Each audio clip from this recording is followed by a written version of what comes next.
এই তোমরা শুধু ABC পরিবর্তন করিয়া দেশ শাসন করতেছো। বোকারাম চৌধুরী মাথার মধ্যে ঘিলি টুলো আছে। তুমি কি দেখো না এখন চাঁদার হাত পরিবর্তন হয়েছে, চাঁদার কোনো পরিবর্তন নাই। ধর্ষক ব্যক্তি পরিবর্তন হয়েছে, ধর্ষণের কোনো, খুনের হাত পরিবর্তন হয়েছে, খুনের কোনো পরিবর্তন নাই। কিয়ামত পর্যন্ত পরিবর্তন হবে। জনাবে মুহাম্মদ রাসূলুল্লাহ সাল্লাল্লাহু আলাইহি ওয়াসাল্লাম দায়িত্ব দেওয়ার আগে দায়িত্বশীলকে তৈয়ার করেছেন। 13 বছর কিছু লোককে তৈয়ার করেছেন। আর তোমরা কি করো? তোমরা দল করো, কোনো তরবিয়াত নাই, চরিত্র গঠন করা কোনো মেসেজ নাই, ওয়ার্কশপ নাই, কিচ্ছু নাই। ক্ষমতা দিয়ে দিস। তাই বান্দরের হাতে যদি আগুন দাও, হনুমানের কাছে আগুন থাকতো, লঙ্কা তো চালাবি। লঙ্কা কেউ রাখতে পারবে না। এই যে আমাদের ভাই মসজিদের খতিবকে অপহরণ করা হলো, কারা করলো? এভাবে একে একে আমার বাংলাদেশ থেকে কখনো আমাদের রাজনৈতিক নেতৃবৃন্দকে ধরে নিয়ে যাওয়া হবে, কখনো আমার বাংলাদেশ থেকে মসজিদের ইমামকে ধরে নিয়ে যাওয়া হবে, আমার বাংলাদেশ থেকে খতিবকে ধরে নিয়ে সীমান্তের অপর প্রান্তে পাচার করে তারপরে বাংলাদেশকে এখানে করতলগত করবার ষড়যন্ত্র করা হবে।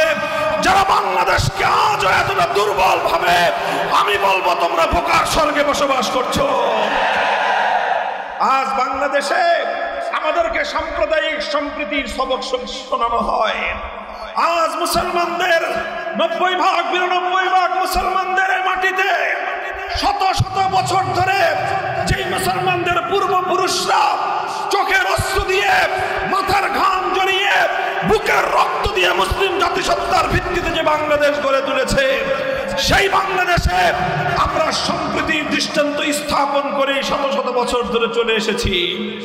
কিন্তু মনে রাখবে, আমরা যেই মদিনা সনদ অনুযায়ী শান্তি প্রতিষ্ঠা করতে জানি, আমরা যেই মদিনা সনদের অনুসরণে সম্প্রীতির নজির স্থাপন করতে জানি, সেই মদিনা সনদের সম্প্রীতির উপর যদি কোনো কুলাঙ্গার আঘাত করে, সে হাত আমরা ভেঙে দিতে জানি, সে হাত আমরা ভেঙে দিতে জানি।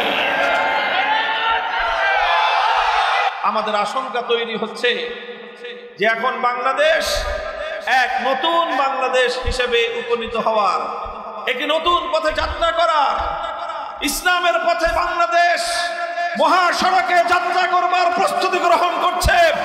ইসলামের পথে বাংলার এই অগ্রযাত্রাকে রুখে দেওয়ার জন্য আন্তর্জাতিক পর্যায়ে ইসলাম বিরোধী চক্র বাংলাদেশকে আজ টার্গেটে পরিণত করেছে। ও মুসলমান, তোমার সামনে যখন তোমার এক বোন অসম্মানিত হয়, ও মুসলমান, তোমার সামনে যখন তোমার এক মা তার ইজ্জত নিয়ে ছিনিমিনি খেলা হয়, তোমার সামনে যখন তোমার এক কন্যার ইজ্জতের উপর কোন কুলাঙ্গার হস্ত উত্তোলন করে, তখন তোমার কি ভূমিকা হওয়া উচিত?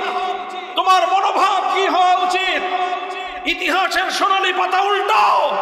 মুসলমানদের তৎকালীন সোনার মদিনায় আল্লাহর পয়গম্বরের পবিত্র আত্মা, পবিত্রতা সাহাবায়ে কেরাম থেকে তার আদর্শ শেখো। এই দৃশ্য দেখলেন, ইহুদিরা উল্লাসে ফেটে পড়ল, মুসলমানরা লজ্জায় মাথা নত করলেন। এক মুসলিম যুবক তাকিয়ে দেখলেন, কোন দুরাচার ইহুদি এভাবে জনসম্মুখে একজন মুসলিম নারীর ইজ্জত নিয়ে ছিনিমিনি খেলতে পারে। কোনো দ্বিধা করেন নাই, কোনো ফয়সালা জানতে চান নাই, সঙ্গে সঙ্গে কোষবদ্ধ তরবারি উন্মুক্ত করে গোটা বাজারের সমস্ত মানুষের সামনে ইহুদির উপর আক্রমণ পরিচালনা করে তার শিরচ্ছেদ করে দিয়ে এক বোনের ইজ্জত সম্মান এক ভাইয়ের কাছে কতটা বেশি হতে পারে তার প্রমাণ তিনি রাখলেন। আমাদের বক্তব্য পরিষ্কার, আমরা স্পষ্ট ভাষায় ঘোষণা করতে চাই, আগামীর বাংলাদেশ এমন ভাবেই গড়ে তুলতে হবে, বাংলাদেশে কোন বিদেশি প্রভুর আর কোন দালালি, আর কোন আধিপত্য বাংলাদেশ বরদাস্ত করবে না। আগামীর বাংলাদেশ আমরা সেইভাবেই গড়ে তুলতে চাই। আমার আখেরি পয়গাম, আমার সর্বশেষ কথা, বাংলাদেশ কখনো পূর্ববঙ্গ ছিল, বাংলাদেশ কখনো পূর্ব পাকিস্তান ছিল। আজ 54 বছর ধরে বাংলাদেশ নামে এগিয়ে যাচ্ছি আমরা। এই ইতিহাস প্রমাণ করে বিগত বাংলাদেশ এবং ইসলাম এক সূত্রে গাঁথা। ইসলাম না থাকলে বাংলাদেশ থাকে না। বাংলাদেশের মুসলিম জাতিসত্তার ভিত্তিতে বাংলাদেশের রাষ্ট্র গড়ে উঠেছে। সুতরাং যারা বাংলাদেশে ইসলামের শত্রু, তারাই বাংলার স্বাধীনতার দুশমন। আগামীতে বাংলাদেশের ঐতিহাসিক বাক বদলকারী টার্নিং পয়েন্টের প্রান্তে দাঁড়িয়ে আমরা বলতে চাই, 24 জুলাই বিপ্লবের পর বাংলার মানুষ আরেকটি বিপ্লব দেখতে চায়, আরেকটি অভ্যুত্থান দেখতে চায়। সে বিপ্লব হবে ইসলামের বিপ্লব, সে বিপ্লব হবে ইসলামী হুকুমত কায়েমের বিপ্লব। আরিফুর রহমান আলিফ, তাকে আদালতের চত্বরে আদালত করায় দিনে দুপুরে সন্ত্রাসী একটি বাহিনী কুপিয়ে কুপিয়ে খুঁচিয়ে খুঁচিয়ে গোটা জাতির সামনে তাকে হত্যা করেছে, নির্মমভাবে শহীদ করেছে। এবং সেই সন্ত্রাসী সংগঠনের পরিচয় কোনো গোপন পরিচয় নয়। বাংলাদেশের স্বাধীনতার বিরুদ্ধে সংঘাত এবং চরম আক্রমণকারী একটি প্রতিষ্ঠান ইসকন, যার নাম। সেই ইসকন শহীদ আলিফকে হত্যা করে ক্ষান্ত হয়নি। তাদের মাধ্যমে আজ মুসলিম কিশোরীদের গর্ভে, মুসলিম তরুণীদের গর্ভে হিন্দু প্রজন্ম জন্ম দেওয়ার, হিন্দুদের সন্তান জন্ম দেওয়ার এক ভয়াবহ নীল নকশা বাস্তবায়নের জন্য তারা মাঠে নেমেছে। এই হলো দেশের পরিস্থিতি। এরপরে এই পরিস্থিতি নিয়ে যখন দেশের আলেম সমাজ জাতিকে সতর্ক করছে, দেশের ইমাম সাহেবরা যখন এই বিষয়টি নিয়ে মুসল্লিদেরকে সচেতনতামূলক কথা বলছে, যখন দেশের স্বাধীনতাকে রক্ষা করার জন্য, দেশের সাম্প্রদায়িক সম্প্রীতি রক্ষার জন্য ইসকন কর্তৃক এই সাম্প্রদায়িক উগ্র জঙ্গিবাদী গোষ্ঠী, ইসকনের দেশ বিরোধী, ইসলাম বিরোধী, মানবতা বিরোধী ঘৃণ্য এই চক্রান্তের বিরুদ্ধে যখন জাতিকে সতর্ক করার জন্য মসজিদের মিম্বার থেকে কথা বলেছে, এই টঙ্গীতে লোমহর্ষক যেই ঘটনা সংঘটিত হয়েছে, বাংলাদেশের মতো একটি মুসলিম প্রধান দেশে এই ঘটনার কল্পনাও আমরা করতে পারি না। সেখানে সন্ত্রাসীরা টঙ্গীর মতো জায়গা থেকে, জনবহুল জায়গা থেকে অপহরণ করে নিয়ে গেছে তাকে, সেই বাংলাদেশের সীমান্ত এলাকায় সেখানে নিয়ে তারপরে তাকে তিনি উদ্ধার হয়েছেন, আবিষ্কৃত হয়েছেন এক ভয়াবহ নির্মম বাস্তবতায়। সেখানে তার পায়ের মধ্যে শেকল পড়ানো, অবরুদ্ধ অবস্থায়, একরকম বেহুশ অবস্থায়, অচেতন অবস্থায় তাকে উদ্ধার করা হয়েছে। তারপরে তিনি যেই বিবরণ দিয়েছেন, সেই বিবরণ থেকে গোটা জাতি আজ স্তম্ভিত হয়ে গিয়েছে। হঠাৎ করেই তাকে অপহরণ করা হয়নি, উপর্যুপরি তাকে হুমকি প্রদান করা হয়েছে, সতর্ক করা হয়েছে, খবরদার যেন ইসকনের বিরুদ্ধে কোনো কথা না বলা হয়, যেন এভাবে এই হিন্দুয়ানি এই ষড়যন্ত্রের বিরুদ্ধে যেন কোনো সচেতনতামূলক আলোচনা না করা হয়। তিনি যখন তাদের হুমকিকে উপেক্ষা করে দায়িত্ব পালনে অব্যাহত রেখেছেন, দায়িত্ব পালন, তখনই তাকে এই ভয়াবহ অপহরণের এই ঘটনা ঘটানো হয়েছে। চ্যানেলটি সাবস্ক্রাইব করে আমাদের সঙ্গেই থাকুন। সম্মানিত সভাপতি, উপস্থিত হযরত উলামায়ে কেরাম, সমবেত নবী প্রেমিক তৌহিদি মুসলমান ভাই ও বন্ধুগণ, আন্তর্জাতিক সিরাত কনফারেন্স বাস্তবায়ন কমিটির উদ্যোগে আয়োজিত আজকের এই সিরাত কনফারেন্সে আল্লাহ পাক রব্বুল আলামিন আমাদেরকে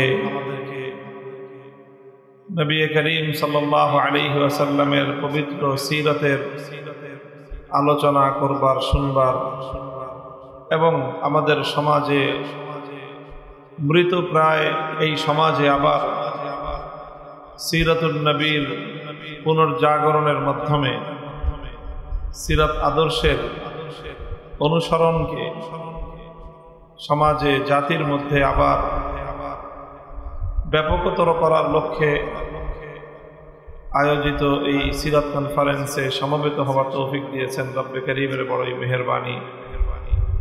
আল্লাহর দরবারে কালেমাতুশ শুকরের হাদিয়া পেশ করি আলহামদুলিল্লাহ। রাসূল আকরাম সাল্লাল্লাহু আলাইহি ওয়াসাল্লামের সিরাত, নবীর জীবন এক মহা সমুদ্র। উম্মার জন্য, মানব জাতির জন্য জীবনের সকল ক্ষেত্রের সফলতার জন্য সর্বোত্তম আদর্শ, উসওয়া এবং নমুনা হিসাবে আল্লাহ পাক রব্বুল আলামিন তার নবীজিকে এক পবিত্রতম জীবন দান করেছিলেন। নবী করিম সাল্লাল্লাহু আলাইহি ওয়াসাল্লামের বিশাল এবং পরিব্যাপ্ত এই জীবনকে কখনো খুব সংক্ষিপ্ত শব্দের মাধ্যমেও ব্যক্ত করা হয়েছে, আবার সবিস্তারেও অনেকে আলোচনার প্রয়াস পেয়েছে। হযরতে আয়েশা সিদ্দিকা রাদিয়াল্লাহু তাআলা আনহার কাছে যখন জিজ্ঞাসা করা হয়েছিল,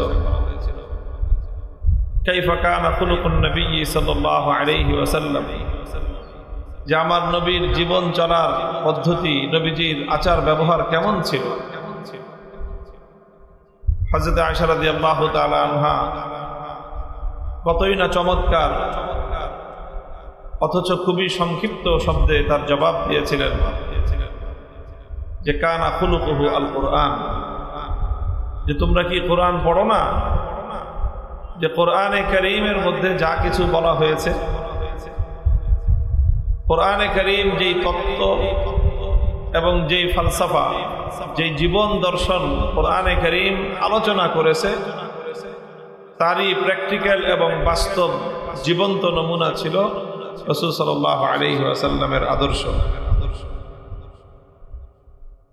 তো কানা খুলুকুহু আল কুরআন, এটা হলো রাসূল সাল্লাল্লাহু আলাইহি ওয়াসাল্লামের জীবন সম্পর্কে বর্ণিত সবচেয়ে, আমাদের মাদ্রাসার ইলমি পরিভাষায় বলা হয় জামে মানে, সবচেয়ে ব্যাপক অথচ সবচেয়ে সংক্ষিপ্ত যে বর্ণনা, যে কানা খুলুকুহু আল কুরআন। কোরআনে কারীমের যে কোনো হেদায়াতের কথা, যে কোনো দিক নির্দেশনার কথা নিয়ে যদি আমরা আলোচনা করি, তাহলে সেখানে রাসূল সাল্লাল্লাহু আলাইহি ওয়াসাল্লামের সিরাত এবং জীবনী থেকে আমরা তার প্র্যাকটিক্যাল নমুনা পেয়ে যাব। লা ইউমকিনু সানাউ কামা কানা হাক্কুহু বা'দা খুদা বুজুর্গ তুই কিসসা মুখতাসার, যে আল্লাহর রাসূল সাল্লাল্লাহু আলাইহি ওয়াসাল্লামের প্রশংসা করতে গেলে সেটা নবী যেমন ছিলেন তেমনটি প্রশংসা করা দুনিয়ার কোনো মানুষের পক্ষে সম্ভব নয়। দুনিয়ার কোনো মানুষ তার নিজের ভাষার মাধ্যমে নবী করিম সাল্লাল্লাহু আলাইহি ওয়াসাল্লামের যথাযথ পরিচয় তুলে ধরতে পারবে না। শুধু একটা কথাই বলা যায়, বাদাজ খোদা বুজুর্গ তুই, যে আল্লাহর পরে, স্রষ্টার পরে গোটা সৃষ্টি জগতের মধ্যে সর্বশ্রেষ্ঠতম সত্তা, পবিত্রতম সত্তা, নিষ্কলুষ সত্তা, পূর্ণাঙ্গ সত্তা, সুন্দরতম সত্তা মুহাম্মদ সাল্লাল্লাহু আলাইহি ওয়াসাল্লাম। মুহতারাম হাজিরিন, এই জন্য আল্লাহর নবীর সিরাত এবং নবীর জীবন ব্যাপকভাবে আলোচনা হওয়া প্রয়োজন, সিরাতের চর্চা হওয়া প্রয়োজন।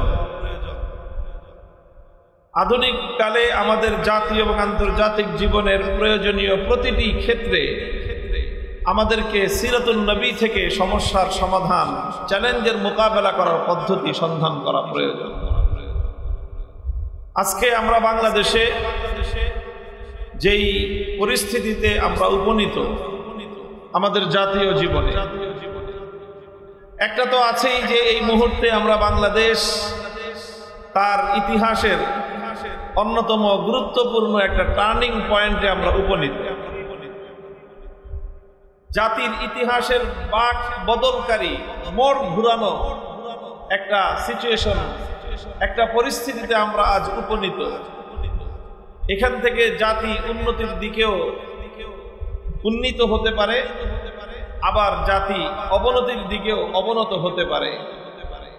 তো আমাদের এই উভয় সম্ভাবনার মধ্য থেকে জাতিকে যদি আমরা উন্নতির দিকে উন্নত করতে চাই, উন্নতির দিকে যদি আমরা ধাবিত করতে চাই, তাহলে আমরা যারা আল্লাহ রাসূল সাল্লাল্লাহু আলাইহি ওয়াসাল্লামের আদর্শের অনুসারী বলে নিজেদের পরিচয় দেই, আমাদের সবচেয়ে বড় দায়িত্ব হলো আজকের এই প্রেক্ষিতে সিরাতুন নবীর আদর্শকে সমাজে বাস্তবায়ন করার জন্য সম্মিলিত উদ্যোগ গ্রহণ করা। এটা জাতীয় জীবনে যেমন প্রয়োজন, অতি সম্প্রতি কয়েকদিন ধরে একটা বিষয় গোটা বাংলাদেশের প্রতিটি বিবেকবান মানুষকে, প্রতিটি ইমানদার মানুষের বিবেককে নাড়িয়ে দিয়েছে, আমাদেরকে স্তম্ভিত করে দিয়েছে, গোটা মুমিন সম্প্রদায়কে আতঙ্কগ্রস্ত করে দিয়েছে। আপনারা ইতিমধ্যে লক্ষ্য করেছেন যে এক ভয়াবহ ষড়যন্ত্র উম্মার বিরুদ্ধে, বিশেষ করে বাংলাদেশের মুসলিম জাতিসত্তার বিরুদ্ধে এক গভীর চক্রান্ত শুধু পরিচালিত নয়, বরং ভয়াবহ আকারে বিস্তার লাভ করেছে। ঘটনা এর আগে ঘটেছে উত্তরবঙ্গে বগুড়ার কোন এলাকায় একজন মুসলিম তরুণী তাকে যে কোনোভাবে প্রলুব্ধ করে একটা বিধর্মী, একটা হিন্দু ছেলে তাকে ষড়যন্ত্রের ফাঁদে ফেলেছে এবং সেই মুসলিম তরুণীর সাথে সে যে কোনোভাবে, যে কোনো ছলছুতোয় তার সরলতার সুযোগ নিয়ে তার শ্লীলতাহানি করেছে। সেই ঘটনা রেশ কাটতে না কাটতে এরপরে এই গত সপ্তাহে বাংলাদেশ নাড়িয়ে দেওয়ার মতো ঘটনা, 13 বছরের একটি মুসলিম তরুণী, মুসলিম কিশোরী, মাদ্রাসা শিক্ষার্থী, মাত্র যার বয়স সর্বোচ্চ 13 বছর হতে পারে। যারা পর্যালোচক তারা তো বলতেছেন এই মেয়েটার বয়স আরো কম হবে। ছোট্ট খুকি একটা মেয়ে, পর্দানসীন একটা মেয়ে, মাদ্রাসা পড়ুয়া একটা মেয়ে, সুপরিকল্পিত ভাবে তাকে এক হিন্দু যুবক তার সাথে যে কোনো ভাবেই হোক তার সাথে যোগাযোগ স্থাপন করেছে। এরপরে তার সঙ্গে সম্মিলিত হয়ে আরো কয়েকজন চক্র মিলে তাকে যে কোনো ভাবে তাদের বশীভূত করে অপহরণ করা হয়েছে। অপহরণ করে 3 দিন পর্যন্ত অবরুদ্ধ জায়গায় তাকে আটকে রেখে উপর্যুপরি ধর্ষণের মাধ্যমে সেই মেয়েটার জীবনকে একটা বিষণ্ণ, একটা ভয়াবহ এক জীবনের দিকে তাকে ঠেলে দেওয়া হয়েছে। একটার পর একটা ঘটনা ঘটছে। এরপরে সেই ঘটনাকে কেন্দ্র করে সবচেয়ে লজ্জাজনক, আতঙ্কজনক যে কার্যক্রম হয়েছে সেটা হলো বাংলাদেশ রাষ্ট্রের গুরুত্বপূর্ণ প্রতিষ্ঠান, জনতার আস্থার জায়গা হওয়ার কথা, জনগণের জানমাল এবং ইজ্জতের নিরাপত্তার দায়িত্বে নিয়োজিত প্রতিষ্ঠান, আইন শৃঙ্খলা রক্ষাকারী বাহিনী, পুলিশের পক্ষ থেকে এই ঘটনায় যেই নাটক মঞ্চস্থ করা হয়েছে এবং যেইভাবে এই ঘটনার জন্য সাম্প্রদায়িক সম্প্রীতির নামে এবং সাম্প্রদায়িক সম্প্রীতি বজায় রাখার নামে মুসলমানদের গৌরব, মুসলমানদের আত্মমর্যাদাকে ধুলোয় মিশিয়ে দেওয়ার আয়োজন করা হয়েছে। সেখানে ইনিয়ে বিনিয়ে 13 বছরেরও কম একটি কিশোরী মেয়ের উপর দোষ চাপিয়ে একজন হিন্দু যুবকের অপরাধের পাল্লাকে হালকা করা, তার অপরাধকে ঢেকে দেওয়ার একটা কৌশলী উদ্যোগ গ্রহণ করা হয়েছে। মুহতারাম হাজিরিন, ঘটনা আমি লম্বা আলোচনা করব না এগুলো নিয়ে। শুধু এই ঘটনার ব্যাপারে আমি যতটুকু পর্যবেক্ষণ করেছি, যথেষ্ট পর্যালোচনা আমি ব্যক্তিগতভাবে করেছি।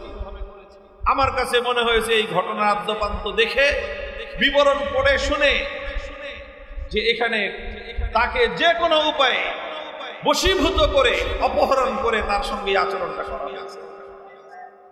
বাংলাদেশের প্রচলিত আইনে যদি ধরা হয়, এত কাহিনীর করতে হয় না, এত কাহিনীর প্রয়োজন হয় না।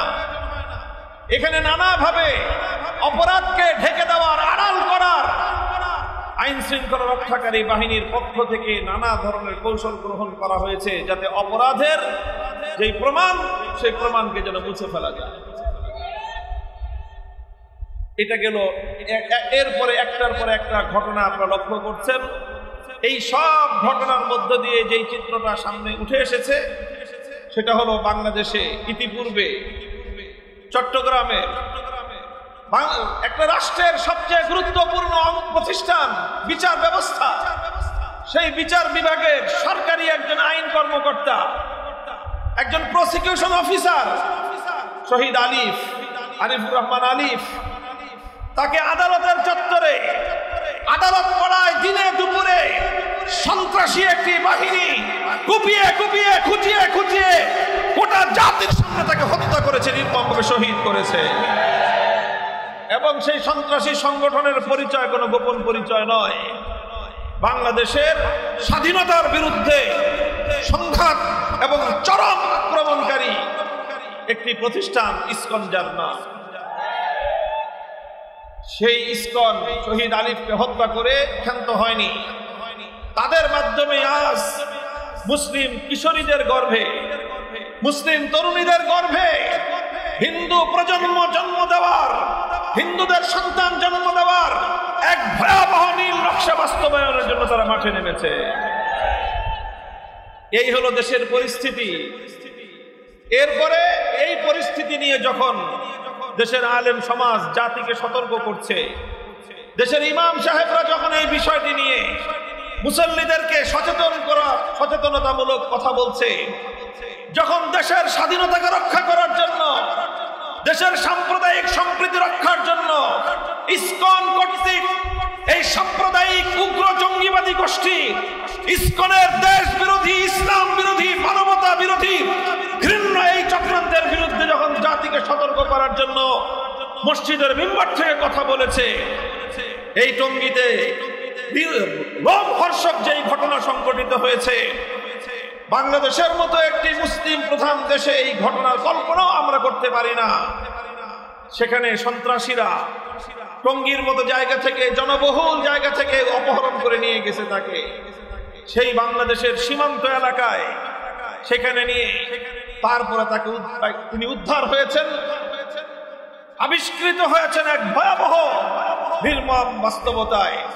সেখানে তার পায়ের মধ্যে শেকল পড়ানো, অবরুদ্ধ অবস্থায়, একরকম বেহুশ অবস্থায়, অচেতন অবস্থায় তাকে উদ্ধার করা হয়েছে।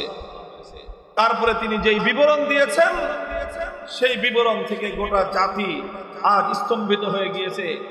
হঠাৎ করেই তাকে অপহরণ করা হয়নি, উপর্যুপরি তাকে হুমকি প্রদান করা হয়েছে, সতর্ক করা হয়েছে, খবরদার যেন ইসকনের বিরুদ্ধে কোনো কথা না বলা হয়, যেন এভাবে এই হিন্দুয়ানি এই ষড়যন্ত্রের বিরুদ্ধে যেন কোনো সচেতনতামূলক আলোচনা না করা হয়।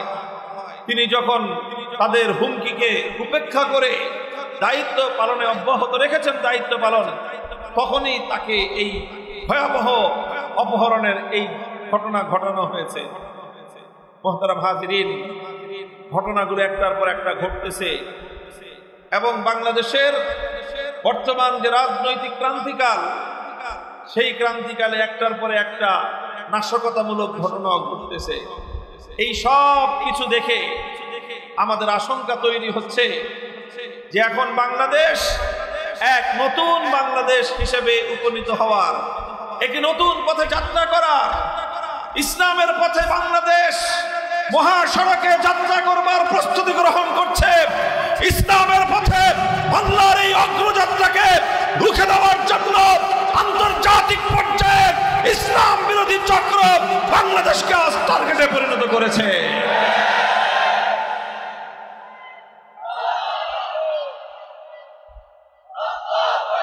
মুহতারাম হাজিরিন, সিরাতুন নবী সাল্লাল্লাহু আলাইহি ওয়াসাল্লাম থেকে এই পরিস্থিতিতে আমাদের করণীয় কি, আজকের সিরাত কনফারেন্সে আমি তার ছোট্ট একটা দৃষ্টান্ত খুঁজে দেখার চেষ্টা করব।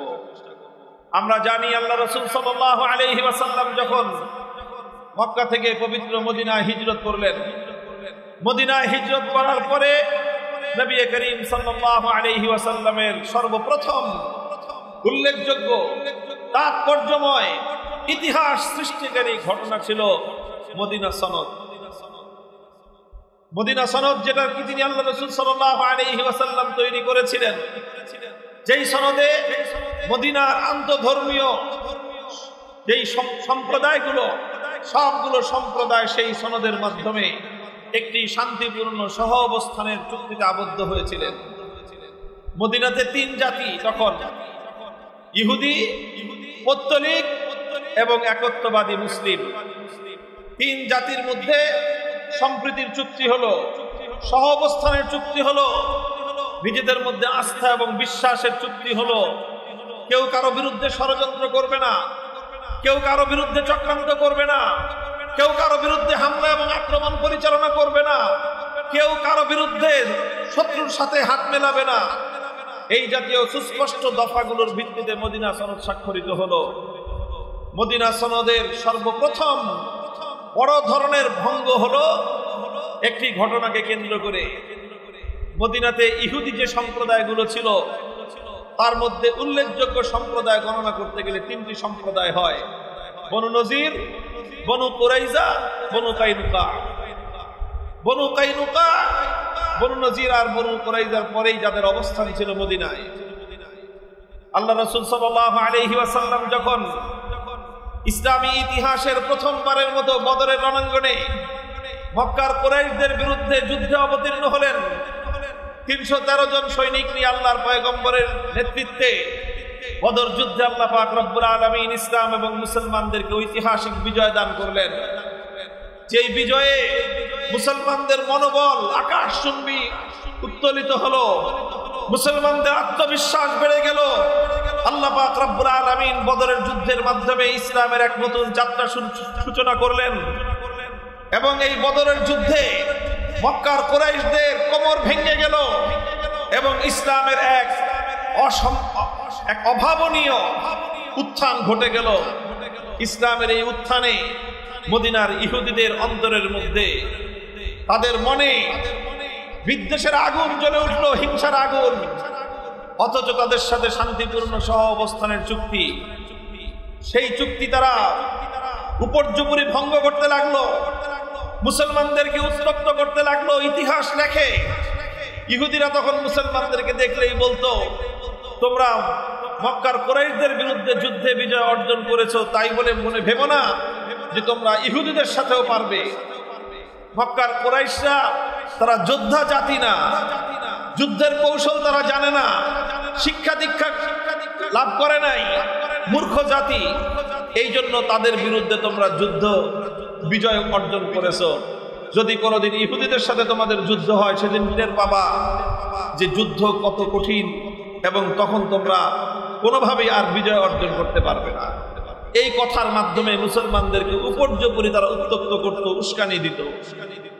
উস্কানির একটা মাত্রা এমন একটা পর্যায়ে পৌঁছলো, তারিখের কিতাবের মধ্যে লেখা হয় যে একদিন বাজারে একজন মুসলিম রমণী, মুসলিম নারী, তিনি বাজারে পণ্য ক্রয় করতে গেলেন।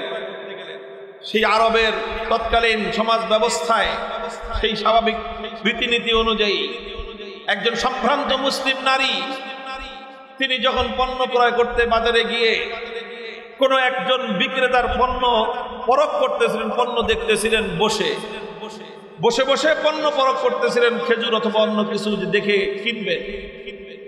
ঠিক ওই সময় এক দুষ্ট ইহুদি পিছন থেকে এসে মুসলিম নারীর সম্মান নষ্ট করার জন্য, অপমান করার জন্য তার শরীরে যে পরিধেয় কাপড় ছিল, আমরা জানি মানুষ শরীরে দুইটা কাপড় পরে প্রধানত, একটা ঊর্ধ্বাঙ্গে আর একটা নিম্নাঙ্গে পরে। পুরুষরা আমরা যেটাই পরি, পাঞ্জাবি পরি, নিচে লুঙ্গি পরি, পাজামা পরি, শার্ট পরে, প্যান্ট পরা হয়। মহিলারা পরলে উপরে কামিজ পরে, নিচে সালোয়ার পরে, অথবা অন্য কোনো কিছু, যেটা উপরে শাড়ি পরলে নিচে পেটিকোট পরে। এই জাতীয় নানা ধরনের পোশাক আছে, কিন্তু সাকুল্যে যেটা বলা যায় ইজারুন ওয়া রিদাউন, উপরে চাদর পরা হয়, নিচে একটা লুঙ্গি অথবা একটা আরেকটা চাদর, যেটাকে ইজার বলা হয়, ইজার পরিধান করা হয়। তো মদিনার আরবের তৎকালীন সময়ের যে পোশাকের যে নীতি ছিল, সেই নীতি অনুযায়ী নিচের পোশাকটা ঢোলা থাকতো, যেটাকে আমাদের বাংলায় ঘাগড়া বলা চলে, আর উপরের শরীরের মধ্যে একটা কামিজের মতো পরা থাকতো।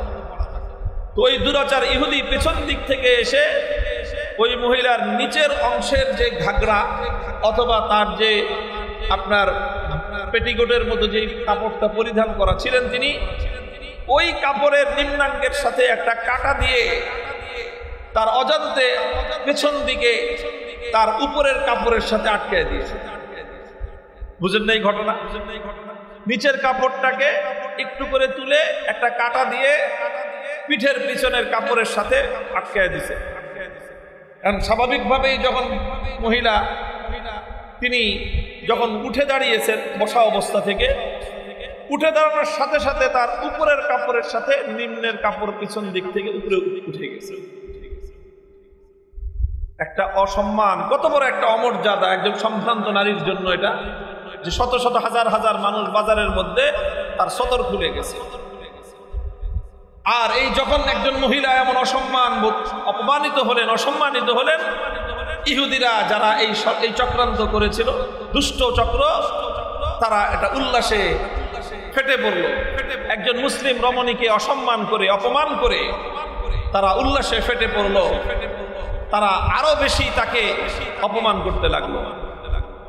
ও মুসলমান, তোমার সামনে যখন তোমার এক বোন অসম্মানিত হয়, ও মুসলমান, তোমার সামনে যখন তোমার এক মা তার ইজ্জত নিয়ে ছিনিমিনি খেলা হয়, তোমার সামনে যখন তোমার এক কন্যার ইজ্জতের উপর কোন কুলাঙ্গার হস্ত উত্তোলন করে, তখন তোমার কি ভূমিকা হওয়া উচিত? তোমার মনোভাব কি হওয়া উচিত? ইতিহাসের সোনালী পাতা উল্টাও। মুসলমানদের তৎকালীন সোনার মদিনায় আল্লাহর পয়গম্বরের পবিত্র আত্মা, পবিত্রতা সাহাবায়ে কেরাম থেকে তার আদর্শ শেখো। এই দৃশ্য দেখলেন, ইহুদিরা উল্লাসে ফেটে পড়ল, মুসলমানরা লজ্জায় মাথা নত করলেন। এক মুসলিম যুবক তাকিয়ে দেখলেন, কোন দুরাচার ইহুদি এভাবে জনসম্মুখে একজন মুসলিম নারীর ইজ্জত নিয়ে ছিনিমিনি খেলতে পারে। কোনো দ্বিধা করেন নাই, কোনো ফয়সালা জানতে চান নাই, সঙ্গে সঙ্গে কোষবদ্ধ তরবারি উন্মুক্ত করে গোটা বাজারের সমস্ত মানুষের সামনে ইহুদির উপর আক্রমণ পরিচালনা করে তার শিরচ্ছেদ করে দিয়ে এক বোনের ইজ্জত সম্মান এক ভাইয়ের কাছে কতটা বেশি হতে পারে তার প্রমাণ তিনি রাখলেন। মুহতারাম হাজিরিন, ঘটনা এখানেই থেমে যায়নি, পাল্টা আক্রমণ করে ইহুদিরাও এবং সেই মুসলিম যুবককে, মর্দে মুজাহিদকে তারা পাল্টা আক্রমণে তাকে শহীদ করে দেওয়া হয়। মুহতারাম হাজিরিন, ঘটনা ঘটে গেল, হঠাৎ একজন মুসলমান শহীদ হলেন, এক দুরাচার ইহুদি নিহত হলো, অথচ পরস্পর তখনো শান্তি চুক্তি বহাল বিদ্যমান। এরপরে উভয় পক্ষের মধ্যে উত্তেজনা ছড়িয়ে পড়ল। ঘটনা উভয় পক্ষ এটা আলোচনায় বসলো। রাসূল আকরাম সাল্লাল্লাহু আলাইহি ওয়াসাল্লামের কাছে এই ঘটনা যখন উত্থাপিত হলো, আল্লাহর রাসূল সাল্লাল্লাহু আলাইহি ওয়াসাল্লাম তিনি রাহমাতুল লিল আলামিন ছিলেন, মানবতার মূর্ত প্রতীক ছিলেন, উদারতার মূর্ত প্রতীক ছিলেন, আন্তঃধর্মীয় সম্প্রীতির রূপকার ছিলেন তিনি।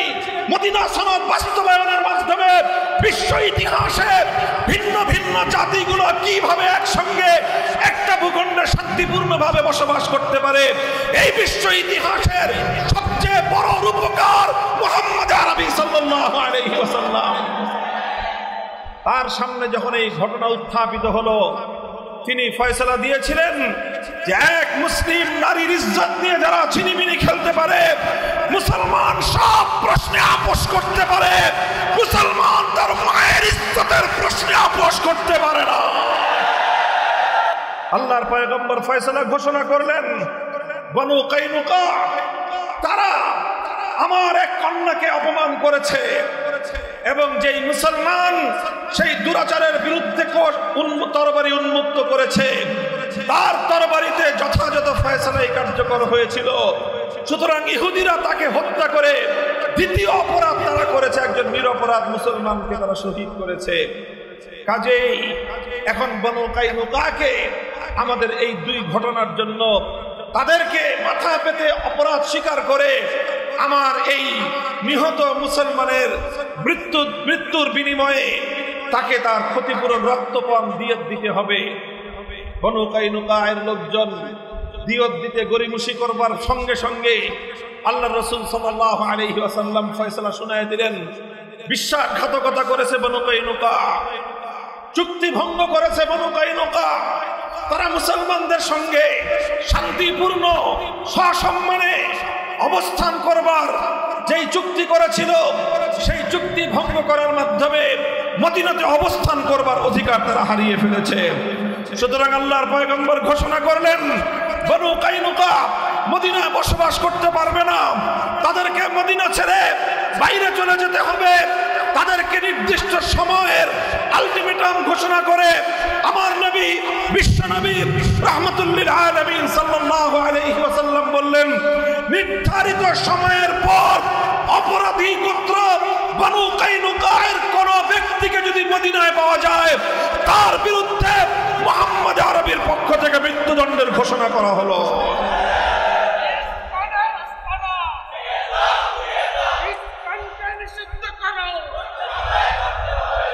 মুহতারাম হাজিরিন, এইভাবে বনু কাইনুকা শেষ পর্যন্ত তারা নতি স্বীকার করতে বাধ্য হলো। সোনার মদিনা থেকে তারা বহিষ্কার হলো এবং চিরদিনের জন্য বনু কাইনুকা মদিনায় নিষিদ্ধ ঘোষিত হয়ে গেল। মুহতারাম হাজিরিন, এই হলো মদিনা সনদের বাস্তবায়নের সূচনা ঘটলো। আজ বাংলাদেশে আমাদেরকে সাম্প্রদায়িক সম্প্রীতির সবক শোনানো হয়। আজ মুসলমানদের 90-92% মুসলমানদের মাটিতে শত শত বছর ধরে যেই মুসলমানদের পূর্বপুরুষরা চোখের অশ্রু দিয়ে, মাথার ঘাম জড়িয়ে, বুকের রক্ত দিয়ে মুসলিম জাতিসত্তার ভিত্তিতে যে বাংলাদেশ গড়ে তুলেছে, সেই বাংলাদেশে আমরা সম্প্রীতির দৃষ্টান্ত স্থাপন করে শত শত বছর ধরে চলে এসেছি। কিন্তু মনে রাখবে, আমরা যেই মদিনা সনদ অনুযায়ী শান্তি প্রতিষ্ঠা করতে জানি, আমরা যেই মদিনা সনদের অনুসরণে সম্প্রীতির নজির স্থাপন করতে জানি, সেই মদিনা সনদের সম্প্রীতির উপর যদি কোনো কুলাঙ্গার আঘাত করে, সে হাত আমরা ভেঙে দিতে জানি, সে হাত আমরা ভেঙে দিতে জানি।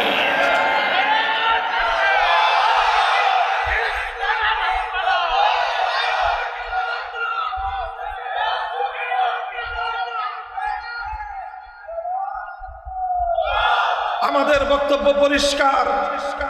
এই যে আমাদের ভাই মসজিদের খতিবকে অপহরণ করা হলো, কারা করলো? এভাবে একে একে আমার বাংলাদেশ থেকে কখনো আমাদের রাজনৈতিক নেতৃবৃন্দকে ধরে নিয়ে যাওয়া হবে, কখনো আমার বাংলাদেশ থেকে মসজিদের ইমামকে ধরে নিয়ে যাওয়া হবে, আমার বাংলাদেশ থেকে খতিবকে ধরে নিয়ে সীমান্তের অপর প্রান্তে পাচার করে তারপরে বাংলাদেশকে এখানে করতলগত করবার ষড়যন্ত্র করা হবে। যারা বাংলাদেশকে আজও এতটা দুর্বল ভাবে, আমি বলবো তোমরা বোকার স্বর্গে বসবাস করছো। কেন তোমাদের সীমান্তে বারবার আমাদের কাছ থেকে লোক নিয়ে যাওয়া হয়? কেন ইলিয়াস আলীকে এভাবে বাংলাদেশ থেকে গুম করা হয়েছিল? কেন এভাবে সালাউদ্দিন সাহেবকে বাংলাদেশ থেকে ধরে তোমার দেশে কেন নিয়ে যাওয়া হয়? তোমার দেশের সীমান্ত যখন আমার ফেলানি যখন তোমার সীমান্ত পাড়ি দিতে চায়, তখন তোমার ঘাতকের বুলেটের আঘাত আমার মেয়ে ফেলানিকে বুলেট বিদ্ধ করে তার লাশ কাঁটাতারে ঝুলিয়ে রাখো। আমার দেশের নেতৃবৃন্দকে যখন তোমরা ধরে নিয়ে যাও, আমার দেশের ইমাম এবং খতিবদেরকে যখন তোমার দেশে পাওয়া যায়, তখন তোমরা এই ব্যাপারে তোমাদের কাছ থেকে সন্তোষজনক কোনো জবাব আমরা পাই না। মুহতারাম হাজিরিন, আমাদের বক্তব্য পরিষ্কার।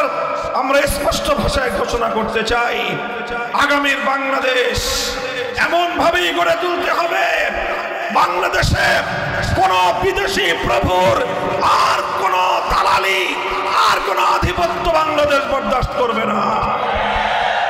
আগামীর বাংলাদেশ আমরা সেইভাবেই গড়ে তুলতে চাই।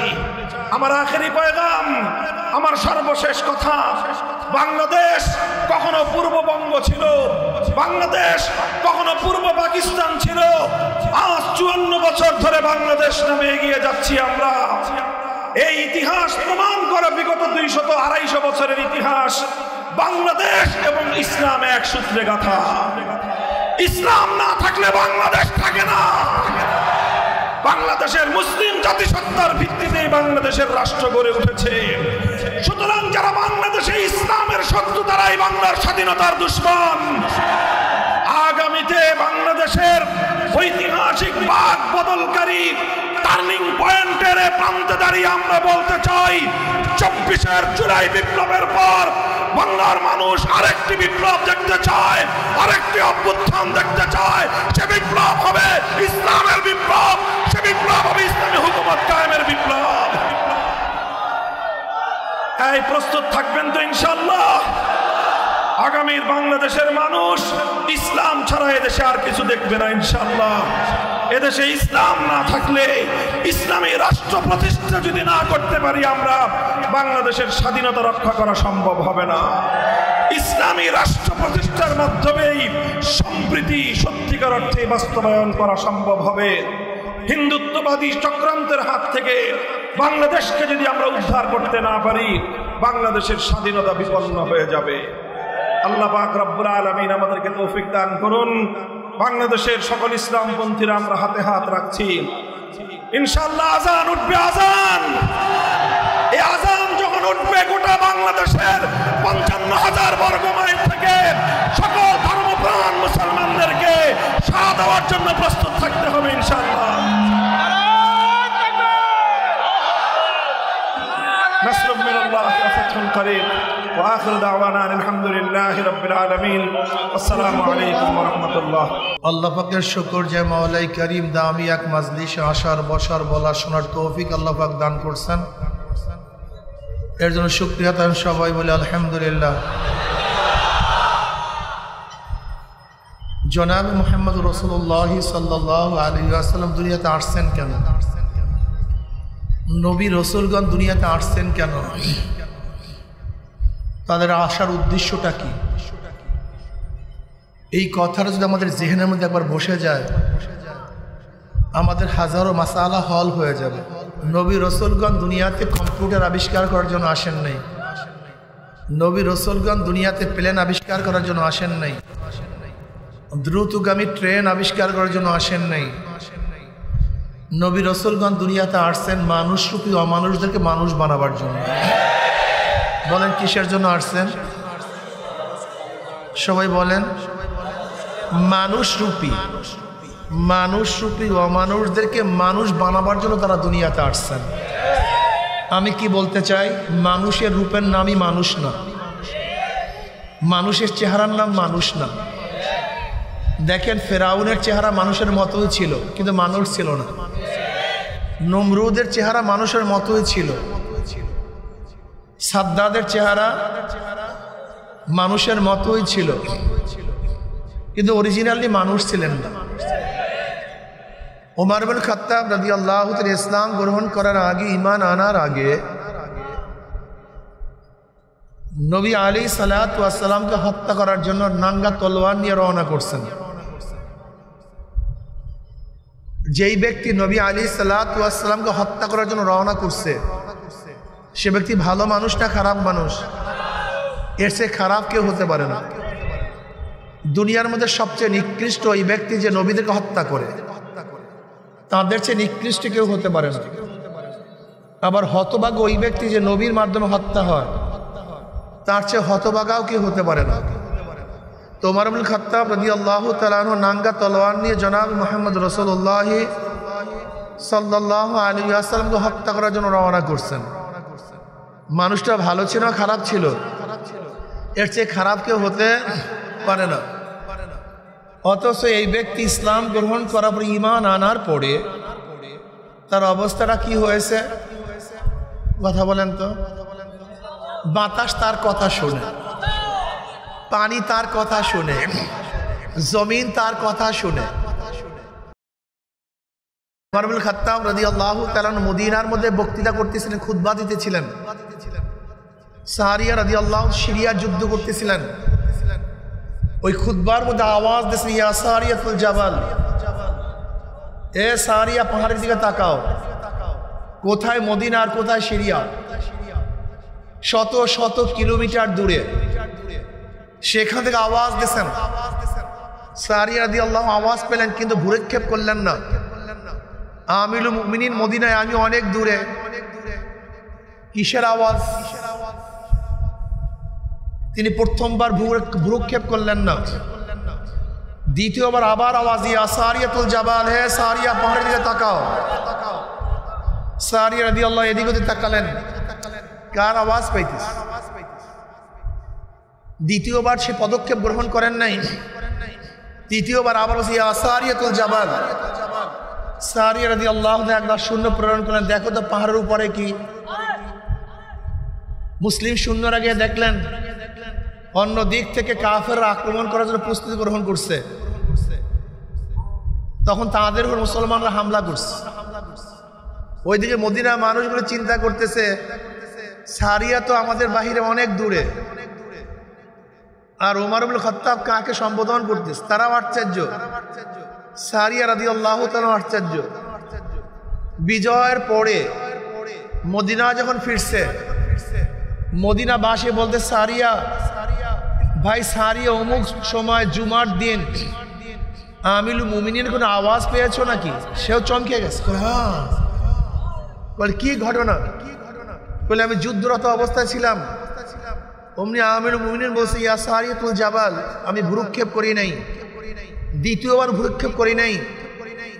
তৃতীয়বার যখন সৈন্য প্রেরণ করলাম, দেখলাম অপর দিক থেকে কাফেররা আমাদের উপরে আক্রমণ করার জন্য প্রস্তুতি গ্রহণ করছে। আল্লাহর কসম, ওই সময় যদি আমিরুল মুমিনের আওয়াজ না পাইতাম, তাহলে একজন মুসলমানের জিন্দা ফিরতে পারতাম না। আওয়াজ দিছে মদিনায়, বাতাস আওয়াজ পৌঁছায় দিছে সিরিয়ায়।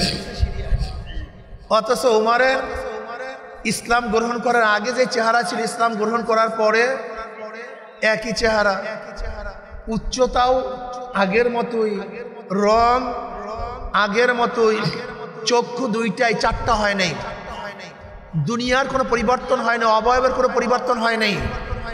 কিন্তু যেই ওমর নবীকে হত্যা করার জন্য রওনা করছে, সেই নিকৃষ্ট ওমর এত দামি হওয়ার কারণটা কি? এই দামি কার সোহবাতের কারণে হয়েছে, এইটা আমাদের মাথার মধ্যে রাখতে হবে।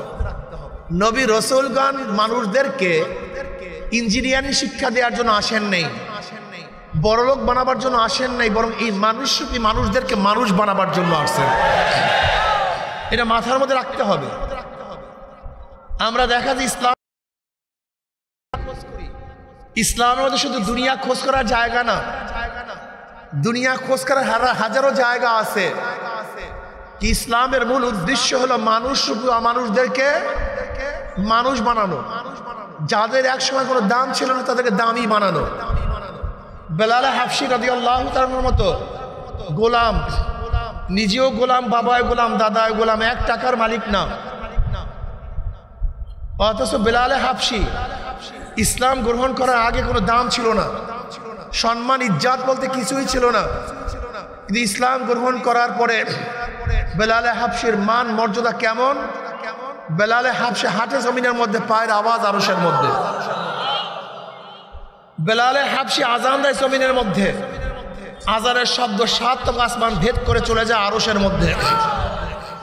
ওমর ইবনে খাত্তাবের মতো অর্ধজাহানের বাদশাহ যখন বেলাল হাফসি রাদিয়াল্লাহু তাআলাকে সম্বোধন করতেন, সাইয়্যিদুনা বেলাল, আমাদের সর্দার, আমাদের নেতা, আমাদের লিডার বেলাল, অথচ গোলাম এত দামি হয়ে গেছে।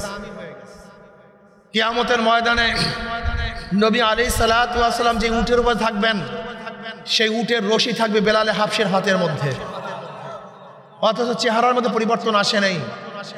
বেলাল ধনী হয় নাই, বেলাল সুন্দর হয় নাই, বেলাল সেই আগেরই মতো ছিল, অবয়বের পরিবর্তন হয় নাই। কিন্তু বেলাল এত দামি হয়েছে, সেই পরিবর্তনটা কিসের মধ্যে আসছে?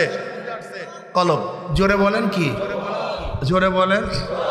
অবয়ব পরিবর্তন হয় না, কলবটা পরিবর্তন হয়ে গেছে।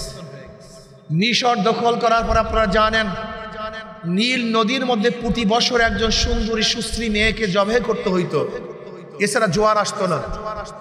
মুসলমানদেরকে প্রস্তাব দেওয়া হয়েছে, মুসলমান বলছেন আমাদের এটা সম্ভব না, এটা ডাইরেক্ট কুফুরি, শিরক। নির্দোষ একটা মেয়েকে কেন হত্যা করব? বলে হয়তো হত্যা করো, নয়তো পানি দাও। মুসলমান কি করবে? উমর ইবনে খাত্তাব রাদিয়াল্লাহু তাআলা চিঠি লিখছেন, হালাত তো এই, কি করব?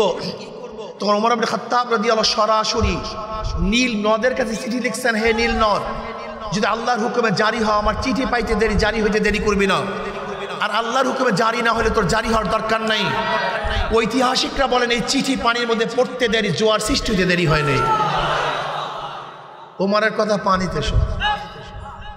মদিনার মধ্যে একবার ভূমিকম্প হয়েছিল, লাঠি দিয়া বাড়ি মারছে, থাম, ভূমিকম্প থেমে গেছে। এই হলো ওমর।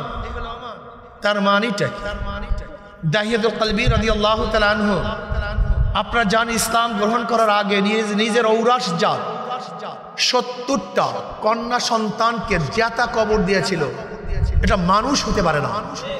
অথচ দাহিয়াতুল কলবি রাদিয়াল্লাহু চেহারা ছিল আরবের মধ্যে সবচেয়ে আকর্ষণীয়, এমন সুন্দর চেহারা তার ছিল যে সবসময় চেহারা আবৃত করে তার রাস্তায় নামতেন। কেন? মেয়েরা পাগল হয়ে যেত, ফিতনার মধ্যে পড়ে যাইত। তার চেহারা দেখলে কোনো মহিলা সহ্য করতে পারতো না, এত আকর্ষণীয় চেহারা। এই আকর্ষণীয় চেহারা মানুষের চরিত্র কি ছিল? নিজের ঔরাস যা সন্তানদেরকে জ্যাতা কবর দিত। শুধু একটা দুইটা না, 70টা মেয়েকে জ্যাতা কবর দিছে।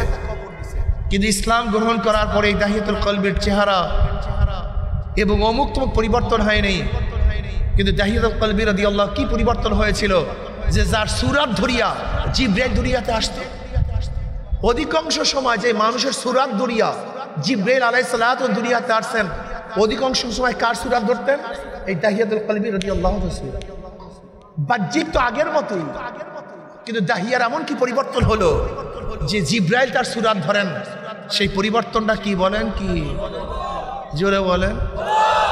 এই কলবকে পরিবর্তন করার জন্য নবী রাসূলগণ দুনিয়াতে আসছেন।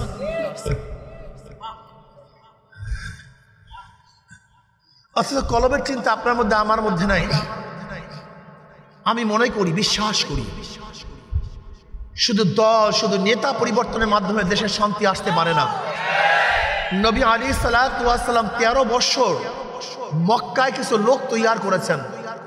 13 বছর হাজারো নির্যাতন, অত্যাচার, অবিচার সহ্য করেছেন, প্রতিবাদ করেন নাই। 13 বছর কিছু লোক তৈয়ার করেছেন, যেই লোকগুলি রাদিয়াল্লাহু আনহুম ওয়া রাদু আন, যাদের আল্লাহ খুশি, যারা আল্লাহর উপরে খুশি, এমন কিছু টিম ডায়মন্ড মুক্তা তৈয়ার করেছিলেন, যাদের মাধ্যমে গোটা দুনিয়ার মধ্যে ইসলাম ছড়িয়ে দিয়েছিলেন। আগে নিজেকে তৈয়ার করতে হবে, নিজেকে গঠন করতে হবে।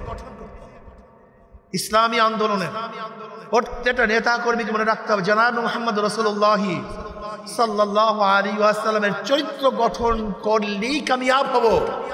আর নবী আলাইহিস সালাতু ওয়াস সালাম চরিত্র গঠন না করলে কোনোদিন কামিয়াব হওয়া যাবে। শুধু ক্ষমতা আমাদের উদ্দেশ্য না, নবী আলাইহিস সালাতু ওয়াস সালামের চরিত্র, আদর্শ, এই সিরাত আপনাকে আমাকে গ্রহণ করতে হবে। এটা খুব ভালো মতো বুঝতে হবে। নবী আলাইহিস সালাতু ওয়াস সালাম হাজারো খুনিদেরকে আল্লাহর ওলি বানায়া দিয়েছেন, হাজারো ধর্ষকদেরকে আল্লাহর ওলি বানায়া দিয়েছেন, যারা একসময় সমাজের কীট ছিল। নবী আলাইহিস সালাতু ওয়াস সালাম সোহবাতে আসার পরে তারা সমাজের মধ্যে সবচেয়ে দামি ব্যক্তি হয়ে গেছেন, সবচেয়ে বেশি মর্যাদা সম্পন্ন হয়ে গেছে। প্রিয় ভাইয়েরা আমার মুসলমান বন্ধুরা, আজকে সে নবীর আদর্শ ছেড়ে দিয়েছে। আমরা কোথায় যাই? Karl Marx, Mao Tse-tung, Abraham Lincoln, Socrates, Plato, Aristotle, Montesquieu, Rousseau. আজকে আমরা সোশ্যালিজম, ক্যাপিটালিজম, কমিউনিজম, ডেমোক্রেসি, আজকে সেকুলার নিয়ে ব্যস্ত। মুসলমান ইসলাম নিয়ে চিন্তা করে না, ইসলাম নিয়ে ভাবে না। মুসলমান ইসলামকে ভয় পায়, ইসলামকে বিশাল বোঝা মনে করে। ইসলাম তো মানুষের মাথার থেকে বোঝা দূর করার জন্য আসছে, বোঝা দেওয়ার জন্য আসে নেই। ইসলাম সমাজ থেকে আপদ দূর করার জন্য আসছে, আপদকে বাড়াবার জন্য আসে। কি কথা ঠিক না? ইসলাম সম্পর্কে আমরা জানি না, বুঝি না। কেন ভয় পাই? সমাজটা খারাপ হয়ে গেছে। অনেক গাঁজাখোর বলে হুজুর ইসলাম ক্ষমতায় আসলে আমার গাঁজার অবস্থাটা কি হবে? ও বেচারা চিন্তা কি? শুধু গাঁজা, ওনার গাঁজা ঠিক, দুনিয়া ঠিক। কারণ গাঁজার জন্য বাবাকে হত্যা করে, গাঁজার জন্য মাকে হত্যা করে। দেখেন নাই আপনারা? নেশার জন্য সবাইকে হত্যা করে। ওর টেনশন শুধু নেশা, এর বাইরে কোনো টেনশন নেই। ওর টেনশন শুধু নেশা। আমাকে বলছে আমার গাঁজার অবস্থাটা কি, আমার গাঁজা কি হবে? আমি বললাম বাবা তুমি মসজিদে কি গাঁজা সেবন করতে পারো? বলে না। আমি বলি কেন? হুজুর পরিবেশ নেই। আমি বলি ইসলাম ক্ষমতা আসলে বাংলাদেশটা মসজিদের পরিবেশ হয়ে যাবে, তোমার মনের থেকে তুমি গাঁজা সেবন করতে পারবে না। সমস্যা আছে বলে না। আজকে ঘুষখোররা কি বলে ইসলাম ক্ষমতা আসলে আমার ঘুষের অবস্থা নাই, টেনশন তোমার এইটা। আসলে টেনশন নেই, পাশের চেয়ার ঘুষ খাওয়ার কারণে তোমার মধ্যে ঘুষের লিপসা চলে আসছে। পাশের চেয়ার ঘুষ খাবে না, তোমার ঘুষের কথা মনেও থাকবে না। সমস্যা কি আমাকে বলো? তোমার 10 জন বন্ধু একজনও নামাজে যায় না, ওই 10 জনের মাঝখান থেকে তোমার নামাজে যেতে খুবই কষ্ট হয়। যখন 10 জন বন্ধু তোমার নামাজে চলে যাবে, তুমি একা থাকতেই পারবে না, তুমি নামাজে চলে যাবে। আজকে 10 জন বন্ধু তোমার ইসলাম অনুযায়ী চলে না, এই জন্য ইসলামকে তুমি খুব কঠিন মনে করো। 10 জন বন্ধু যখন ইসলাম চলবে, তখন তোমার ইসলাম চলা সহজ হয়ে যাবে। বিশ্বাস হয় না? এই যে আশেপাশে আমরা যারা আছি, মাজলিসের মধ্যে এমনও লোক আছি যারা ধূমপান করি, এরকম লোক নাই? একজনও কি নাই? এখন ধূমপান করেন না কেন? কথা বলেন। আপনি বুকে হাত দিয়ে বলেন, আপনার কি মনে একবারও চাইছে ধূমপান করার জন্য? কেন? এই পরিবেশটা যদি হয়ে যায়, আপনাকে তো কষ্ট করতে হবে না, পরিবেশ আপনাকে ধূমপান থেকে দূরে রাখবে। আজকে হাজারো বেপর্দা আমার মা বোনেরা ভয় পাই ইসলাম আসলে আমার অবস্থাটা কি। তোমার পরিবেশের সবাই বিপর্দা বিধাই তুমি পর্দাকে ভয় পাও, অথচ আমাদের মেয়েরা বিপর্দাকে ভয় পায়। অথচ একই মেয়ে নাকি ভাই বললাম কি? আমাদের মেয়েরা বিপর্দাকে ভয় পায়। একজন মেয়ে আবার রাস্তায় কিভাবে উলঙ্গ অবস্থায় নামে, এটা আমাদের মেয়েরা চিন্তাও করতে পারে না। অথচ তুমি চিন্তাও করতে পারো না যে তুমি কিভাবে মূর্খ অবস্থায় নামবা। তার মানিটা কি দুরুজনী মেয়ে, দুরুজনী মহিলা? আসলে সমস্যাটা মেয়েদের মধ্যে নয়, সমস্যাটা পরিবেশের মধ্যে, নাকি ভাই ভুল বললেন? আচ্ছা বলো তো, আমরা যে ঢাকা ইউনিভার্সিটি আমাদের কাছে, এই ঢাকা ইউনিভার্সিটির পরিবেশে একজন মুসলমান সন্তানদের ইসলাম অনুযায়ী চলা যত কঠিন, ওই তার আর এক ভাই যে মাদ্রাসায় পড়ে তার উপরে ইসলাম অনুযায়ী চলা কি কঠিন? কারণটা কি? একই তো ভাই, আপন ভাই। একজন ঢাকা ইউনিভার্সিটিতে, একজন মাদ্রাসায়, একই বাবা একই মা। একজনের অবস্থা ইসলাম ছাড়া চলতেই পারে না, আরেকজন ইসলামের উপর চলতে পারে না। সমস্যাটা কি ছেলের মধ্যে না পরিবেশের কারণে? তার মানে আসলে মধ্যে পরিবেশ খারাপ হয়ে গেছে, ওরা পরিকল্পিতভাবে পরিবেশটাকে নষ্ট করে ফেলছে। ইসলাম আসলে কি হবে? আমরা জোর টোর কিচ্ছু দিন, ইসলামের জোর বলতে কিচ্ছু নাই। আমরা এমন সুন্দর একটা পরিবেশ সৃষ্টি করব যেখানে তুমি এমনিতেই ভালো হয়ে যাবা, তোমাকে কষ্ট করতে হবে না। একটা উদাহরণ দেবো নাকি? উদাহরণ আমি আর বেশি বয়ান করবো না, কয়েকটা উদাহরণ দিয়ে শেষ করি যে আমার নবীর আদর্শ কত সুন্দর আদর্শ। আজকে যাবেন আইজের থেকে শুরু করে একজন পুলিশ অফিসারের কাছে বলবেন যে আইন শৃঙ্খলা বাহিনীর অবস্থা খারাপ কেন, আইন শৃঙ্খলা খারাপ কেন? প্রত্যেকে বলবে জনগণ অনুযায়ী পুলিশের সংখ্যা কম। কি বলবে ভাই? জনগণ সংখ্যা অনুযায়ী পুলিশের সংখ্যা কম, বিদায় তারা মেনটেনেন্স করতে পারতেছে, তারা ঠিক রাখতে পারতেছে না। আমি বললাম এই কথাটা সম্পূর্ণ গলত, একটা চরম ভুল কথা। তার উদাহরণ, আচ্ছা বলেন তো, আমাদের দেশের হাজারো মাজলিস, হাজারো জনসভা, মাত্র কয়েকজন লোক কিন্তু দেখি চেয়ার নিয়ে মারামারি, কাটাকাটি, কে সামনে বসবে, কে পিছনে বসবে, কাকে বসতে দেওয়া হলো না, পুরো চেয়ার ভাঙ্গিয়া চেয়ার চুরমার করে, এরকম নাই ভাই? হ্যাঁ। অথচ চরমোনাই ময়দানে লক্ষ লক্ষ মানুষ, টঙ্গীর ময়দানে লক্ষ লক্ষ মানুষ, কে আগে বসছে কে পিছনে বসছে খবরও নেই। আচ্ছা বলেন তো, যে সংখ্যার কারণেই পরিবেশ নষ্ট হয়, তা চরমোনাই ময়দানে পরিবেশ নষ্ট হলো না কেন? ওই তবলিগের টঙ্গীর ময়দান নষ্ট হলো না কেন? আজকে এই মাজলিসের পরিবেশ নষ্ট হলো না কেন? আসলে আমাদের আদর্শ ঠিক নেই, চরিত্র ঠিক নেই। মূল জায়গায় কেউ ভাববে না, বিশ্বাস করেন, আমি গবেষণায় মূল জায়গায় কেউ কোনো কথা বলে না, মূল জায়গায় কেউ হাতি দেয় না, শুধু পরিবর্তন চাই, শুধু পরিবর্তন চাই। আচ্ছা বলতে একজনের নাম এ, একজনের নাম বি, একজনের নাম সি, তিনজনই সোর, এ ও সোর, বি ও সোর, সি ও সোর। ক্ষমতা আছে এ, সে কি করবে? হটাও এ বসাও বি, সে কি করবে? হটাও বি বসাও সি। কারণটা ব্যক্তি পরিবর্তন হয়েছে, দল পরিবর্তন হয়েছে, নীতি আদর্শের পরিবর্তন হয় নাই। তোমরা শুধু ABC পরিবর্তন করিয়া দেশ শাসন করতেছো। বোকারাম চৌধুরী মাথার মধ্যে ঘিলি টুলো আছে। তুমি কি দেখো না এখন চাঁদার হাত পরিবর্তন হয়েছে, চাঁদার কোনো পরিবর্তন নাই। ধর্ষক ব্যক্তি পরিবর্তন হয়েছে, ধর্ষণের কোনো। খুনের হাত পরিবর্তন হয়েছে, খুনের কোনো পরিবর্তন নাই। কিয়ামত পর্যন্ত পরিবর্তন হবে। জনাবে মুহাম্মদ রাসূলুল্লাহ সাল্লাল্লাহু আলাইহি ওয়াসাল্লাম দায়িত্ব দেওয়ার আগে দায়িত্বশীলকে তৈয়ার করেছেন। 13 বছর কিছু লোককে তৈয়ার করেছেন।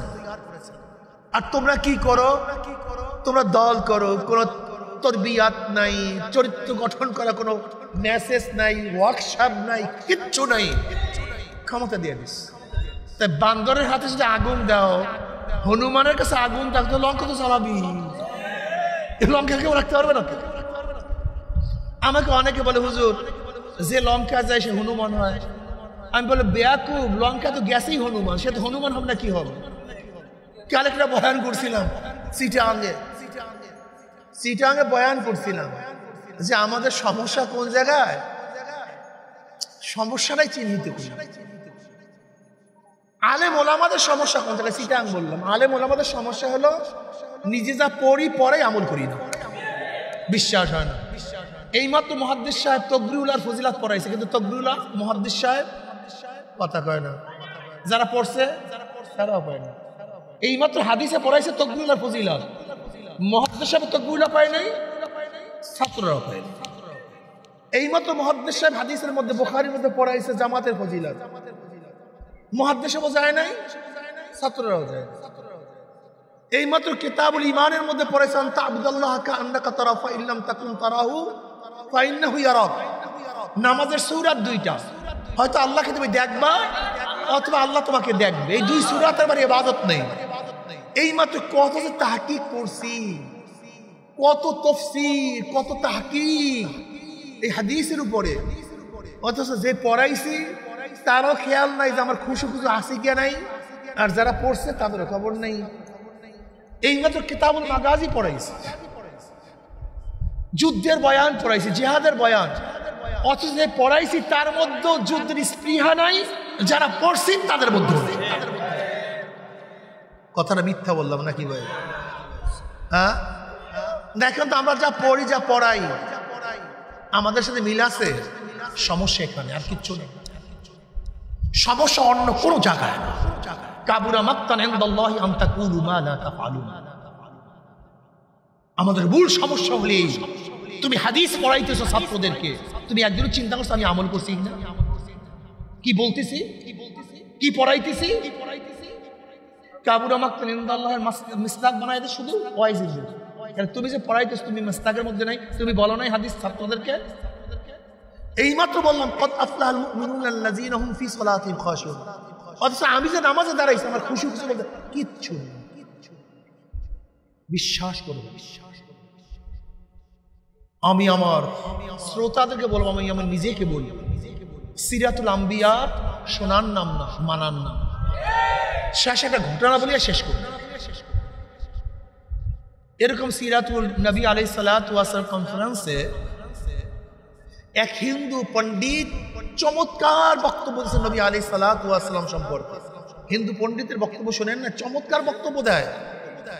নবী আলাইহিস সালাতু আদর্শের উপরে, চরিত্রের উপরে, কর্মের উপরে চমৎকার বক্তৃতা করেছেন। উপস্থাপক বলছে, দেখছো এই হিন্দু পণ্ডিত সাহেব আমার নবীকে যেইভাবে চিনছে আমরাও সেইভাবে চিনতে পারিনি। কত সুন্দর বক্তৃতা করছে। অমনি একজন মুরব্বী মুসল্লি উঠে ডাক দিয়ে বলে, পরিচালক সাহেব আপনার বক্তব্য উদ্ধ করেন, আপনার বক্তব্য ঠিক না, আপনার বক্তব্য ঠিক না। বলে কেন? না, আপনার বক্তব্য ঠিক না, আপনি এইভাবে বলুন। হিন্দু পণ্ডিত সাহেব নবী সম্পর্কে যেভাবে জানছে আমরা সেইভাবে জানি নাই। আমরা হয়তো জানি নাই, কিন্তু আমি নবীকে চিনছি বিধে ঈমান আনছি। সে জানছে চেনে নাই বিধে ঈমান আনতে পারে নাই। জানার নাম মোমেন না, জামার নাম মোমেন না, জানার নাম ইসলাম না, মানার নাম। আমাদের হাজারো মূর্খ মানুষ, হাজারো মূর্খ, কোরআন হাদিসের পণ্ডিত না, জমনের মানা মানে ও বুঝছে, আর হাজারো পণ্ডিত মানে না, ও বুঝে নাই। বুঝায় এক জিনিস, জানা ভিন্ন জিনিস। বুঝা এক জিনিস, জানা। যেমন আপনার মিষ্টি সম্পর্কে জানছেন, মিষ্টি বানায় কি দিয়া, উপাদান কি, দুধ দিয়া, এই দুধ কোথার থেকে আসে, গাভীর থেকে। গাভী কি খার মধ্যে কি কি ভিটামিন আছে, এ আছে, বি আছে, সি আছে, ডি আছে, যে সব আছে। বিশাল মিষ্টি সম্পর্কে কবে ডক্টর হয়ে গেছে। কি হয়ে গেছেন ভাই? কিসের উপরে? কথা বলেন না কেন? কি জানছেন কি জানেন নাই? কিন্তু আপনি মিষ্টি কোনোদিন খান নাই। বলেন তো, মিষ্টির স্বাদটা কি বুঝছেন? না। আপনি মিষ্টি সম্পর্কে জানছেন কিন্তু মিষ্টির স্বাদ বুঝেন না। কি মূর্খ, কিচ্ছু জানে না। কপাল করে দুধ কি জিনিস, মাখন কি জিনিস, ছানা কি জিনিস, কোথা থেকে কি হয়, কিচ্ছু কপাল পরা জানে, কিন্তু ঘম ঘম করে মিষ্টি খাইয়া বলাইস। বুঝছে কি বোঝে নাই? ও বুঝছে, আর একজনে জানছে।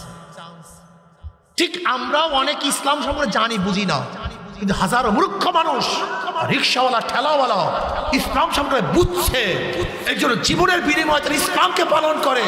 আর আমরা হাজারো আলেমরা আছি, ইসলামকে বিক্রি করে দিই। বুঝা এক জিনিস, জানা ভিন্ন জিনিস। আমরা জানার পাগল, বুঝের পাগল না। মাইরুদিল্লাহ বিখাইরি ফাক্কু ফিদ্দিন, আল্লাহ পাক যাকে পছন্দ করেন কল্যাণকার, তাকে দ্বীনের বুঝ দান করেন। ইউআল্লিমুদ্দিন বলেন নাই, ইউফাক্কিহু ফিদ্দিন। জানা এক জিনিস, বুঝা এক জিনিস। আমরা জানি, বুঝি না। কাজে আল্লাহ পাক জানা এবং বুঝার উভয় তৌফিক দান করেন। এবং নবী আলাইহিস সালাত 23 বছরের জিন্দেগির উপর আমল করার তৌফিক দান করেন। কয় বছর? নবী আলাইহিস সালাত ওয়াস সালামের মৌলিক কাজ ছিল 4টা। দাওয়াত, বলেন, তালিম, তাসকিয়া, জিহাদ। দাওয়াত, তালিম, তাসকিয়া, জিহাদ। আল্লাহ এই মৌলিক কাজগুলির উপর আমাকে এবং আমাদের সবাইকে আমল করার তৌফিক দান করেন। ওয়া মা আলাইনা ইল্লাল বালাগ। আসসালামু আলাইকুম ওয়া রাহমাতুল্লাহ।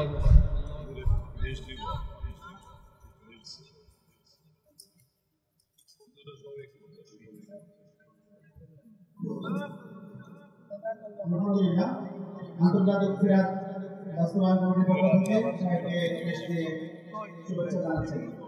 এখন সাইদি চরমনায়ের হাত থেকে সম্মাননা স্মারক গ্রহণ করবেন মুফতি লুৎফর রহমান ফরাইজ, এবং শাইখের হাত থেকে সম্মাননা স্মারক গ্রহণ করবেন হাফিজ রহমান সিদ্দিকী। বরণ করে নিচ্ছেন।